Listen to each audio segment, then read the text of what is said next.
Sure. So, like, we've been in business, the Hand of Flowers has been open 20 years. And in those 20 years, and I've been a chef for 35 almost, and you look at, you go through periods and everything always looks frightening. And, we've been through recessions before. We've been through situations. We've been through problems within the industry.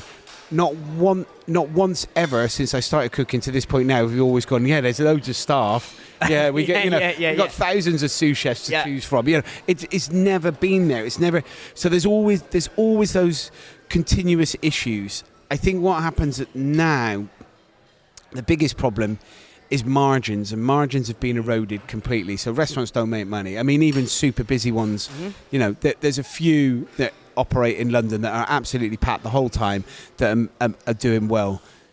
Everyone else in London is making very small percentage points, like up and down the country, and maybe even worse outside of the country, where like Tuesday, Wednesday evenings, lunchtimes are quiet, and so the margins are completely eradicated, and that's the issue. Where moving forward, why would you open a restaurant? Why would you do it? I mean, young entrepreneurial chefs, people who want to cook with excitement, and or front of house teams that want to create an amazing energy or an atmosphere or a bar why would you do it if there's no profit in it? You may as well work for somebody else now, where pay is really competitive because everyone's trying to attract staff. The time off, you get 5 weeks holiday, the whatever, like you get all of those trappings. Why would you open your own restaurant to earn less money, sure, and have less time without any of the positives that necessarily come with it? So those are the big issues that I think we have to face as an industry as a whole. We have to look at the structure of it. We also have to educate guests. I mean, we continuously talk on things like this, or every opportunity you go. The only way that any operator makes money, whether it's a small coffee house to a 5-star hotel to a 2 Michelin star restaurant to a whatever, is by what it can charge for a plate of food. Now, everything else that comes with it has to be paid for by the amount of money you pay for a bone to rolled chicken breast, or those kind of things that you just go with. So it's an education point of view from a guest, an understanding, and it does feel, I think, it does tick a lot of boxes if you want to look at negativity, for fear factor. You want to look, but hospitality has always been one of those industries that it exists. It's not. It needs government help. It needs things like VAT reduction. We need to be taxed. And I know there's so many different people that push and speak to government, myself included, on where taxation and the way it needs to work. And taxation needs to come on profit related, not front end, but back end. It needs to not be on VAT. It needs to not be on the front end taxes. It needs to be on, if it makes profit, that's where we'll take the tax. But it's also a very difficult space from a social perspective, because if you look at what's happening from a social perspective, it's very, very difficult to then say, well, we're not going to take the same amount of money out of hospitality. So it's quite hard to sell that into the people that make decisions. And there's so many places that are shutting, so many places that are closing. And how we get through it, I genuinely haven't got the answer. As you said, mate, in terms of your 20 years in the game, you've almost, so it's never been easy. It's never been like, let's smell the roses. It's been a grind. It's been a graft. If we almost had like a Tom Kerridge cookbook of business principles, 1, 2, 3. Yeah. That, you've now moved from sort of, as you say, cook to chef to operator, restaurateur. Yeah. What are some of those 1 to 3 principles? Never be scared of making the hard decisions. Never be scared of going. You have to separate yourself from. The problem with restaurant ownership. Yeah. Is so much of it is personality and personal. Yes. So you build teams and you build wonderful people around you, and you create and you get chefs that cook, or you cook food that is so personally to you. You open your heart with what you do, and then you meet other people in the fish supplier or your veg supplier, or the people that deliver or the grow wines or brew beer, or they're all people that's led with passion. So you get dragged into being personally attached to every little pinpoint, and those personal points make restaurants busy. Yes. Because as a guest and a customer, you come in and you go, and this is all magical, and it's all about this and the stories. But then you have to separate yourself, and you have to make business-like decisions. You have to go, actually, I can't afford to buy this incredible olive oil that they only make 200 bottles of it a year, and I drizzle it on because it's beautiful in taste, but actually just a drizzle of that olive oil cost me £3. What I can't put that what have been the hardest decisions you've had to make where you've had to separate you from that personal tether to those people? Closing businesses post-COVID, shutting places down and working out and having to explain to people that it's not a personal thing. But we just can't operate. The businesses don't work. It doesn't make money. We can't do anything about it. That's, we have to. So, we've shut businesses. We have to readapt. We have to close. You have to leave. You have to let people go. And those are the really hard decisions. But you also then have to remind yourself that when you've switched from being the chef in the kitchen and being that person to being a restaurateur, you've then become a business person. You have to put yourself in a Lord Sugar, like Peter Jones style position and go, actually, it's just about business. I watched, it must have been a couple of years ago, that interview you did with Gary Neville. Yeah. Was it the Bull and Bear in Manchester? And I thought that was a masterclass in, I think you really are the sum of the hard conversations you have.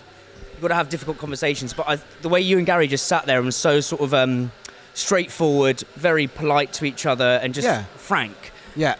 What would you say the art of that is? What have you learned about that? You have to remove yourself from you have to remind yourself of why you're doing it. If it's your business and it's your thing and what you're doing, and you have to try and disconnect from the personal attachment that you have, so that when you say, look, this is a situation that is business related, if you need to, you can show them figures.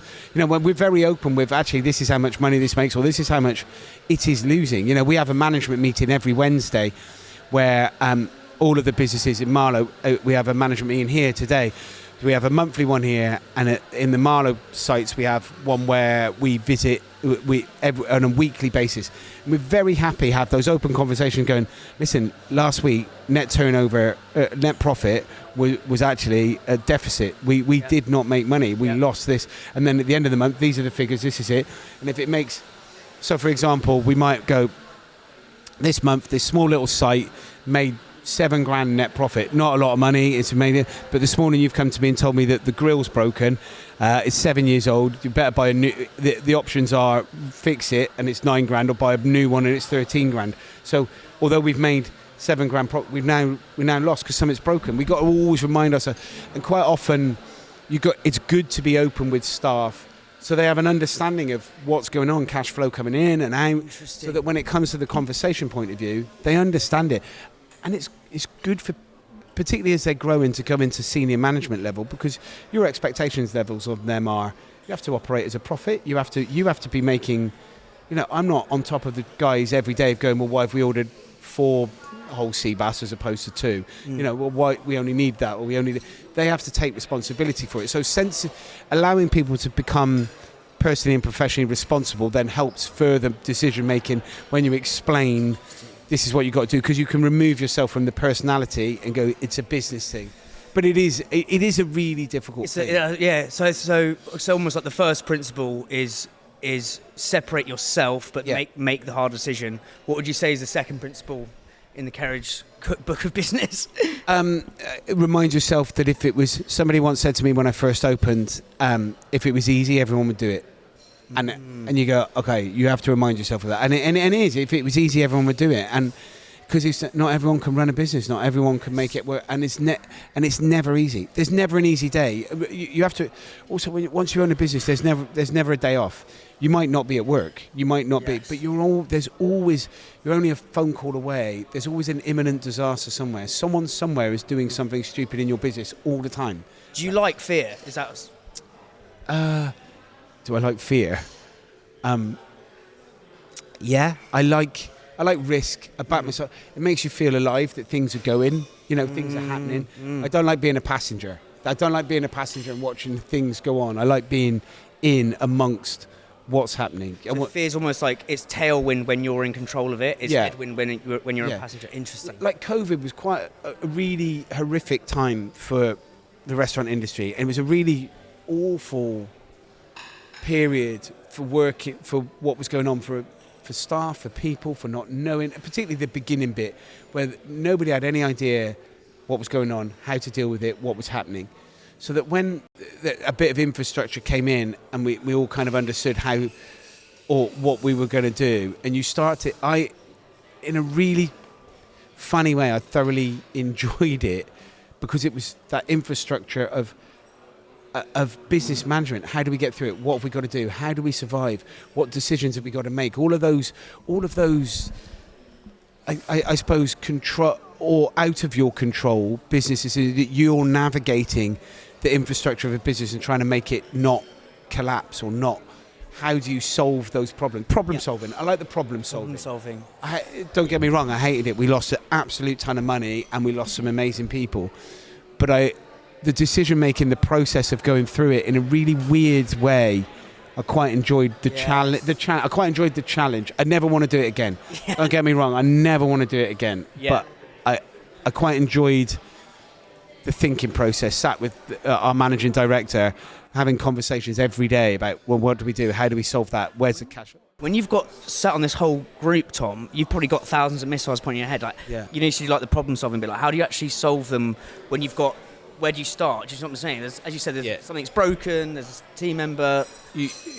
I've learned that's the one difference between being a chef and then a restaurateur and an owner, is to not be reactionary. Chefs have to operate in a kitchen on a reactionary basis. Wow. So you can be proactive in a kitchen. You can have all your infrastructure in place. You can get all your mise en place and all that understanding of what's going on.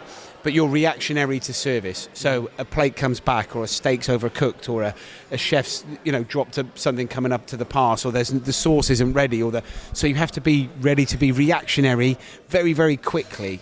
When you're having to make business decisions and you become a restaurateur, you have to then look at a much bigger picture. So if you react to something, it might cause a domino effect in business or to infrastructure. So you have to take a step back. And you have to analyse, and you have to think 3 or 4 steps ahead of everything else, because what does that affect to that do to that and that. Whereas a chef suddenly goes, the sauce is dropped on the floor, get a new fucking sauce on quick. Now move, because the sea bass is there, that's ready to go. Okay, front of house, you can take that sauce will be ready in time. So you can react real quick.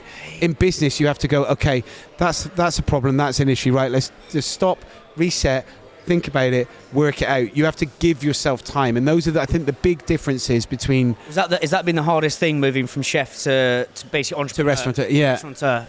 Interesting. Is there an example, but maybe other than COVID, of where you've had to go through that process of thinking 3 steps ahead? Yeah, I think all the time when you're like opening businesses, changing the structure. For example, the chalk that was set up originally as one particular business.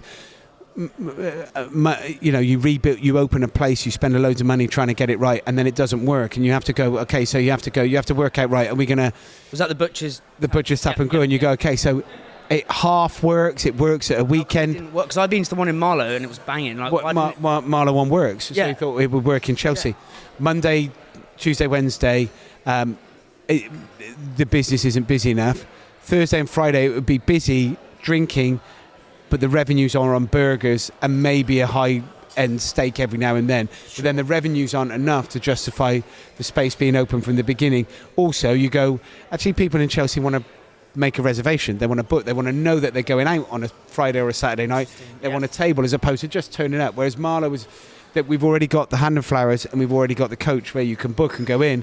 The butcher's tap brand is just halo effect almost. Exactly. So you go, right, okay, so we need to rethink this. How do we do? People want to book, they want to know they're going out. So you have to take steps back and understand, and then you can reevaluate and the cost of redoing and what do you do, and then you go, okay, well, this is something that we've got to do. So that's a prime case of, instead of being reactionary to it, you have to analyse and work out and hope that the new infrastructure works again, and you go, right, okay, let's see what happens now, and then you have to decide whether you're going to fail quickly or whether you're going to keep going, or whether what you're doing is working and it's tweaking and it's turning around. You can feel the green shoots of growth beginning to come through.